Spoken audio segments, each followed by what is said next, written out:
నా మట్టుకైతే అద్భుతాలు చేసే దేవుణ్ణి ఆరాధించడం మనందరి భాగ్యం.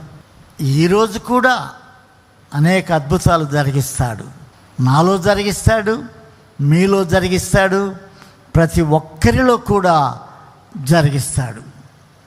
ఆయన పేరే అద్భుతకరుడు, అంటే అద్భుతాలు జరిగించే దేవుడు అని.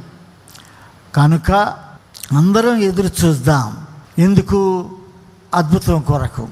ఒక్కొక్కరిలో, ప్రతి ఒక్కరిలో అద్భుతం జరిగించాడు, జరిగిస్తూ ఉన్నాడు, వచ్చే వరకు జరిగిస్తూనే ఉంటాడు.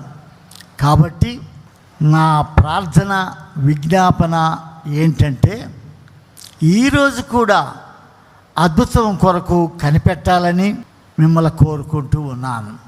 ప్రభు అద్భుతములు జరిగిస్తూ ఉన్నాడు కనుక నీలో, నాలో, మనందరిలో అద్భుతాలు జరిగినట్లు ఎదురు చూద్దాం.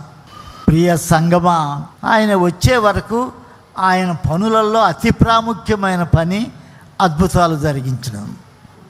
నన్ను, మమ్ములను త్రికరణ శుద్ధిగా చూస్తూ దీవించాలనే ఆశపడే దేవుడవు, ఒక్కసారి సంఘాన్ని దర్శించమని, ఒక్కసారి ఒక్కొక్కరిని, ప్రతి ఒక్కరిని చూడాలని కోరుకుంటూ దేవుణ్ణి బ్రతిమాలుతూ ఉన్నాను. దేని కొరకు? అద్భుతముల కొరకు. అద్భుతములు నీలో, నాలో, మనందరిలో జరగాలని త్రియేక దేవుని వేడుకుంటూ ఉన్నాను.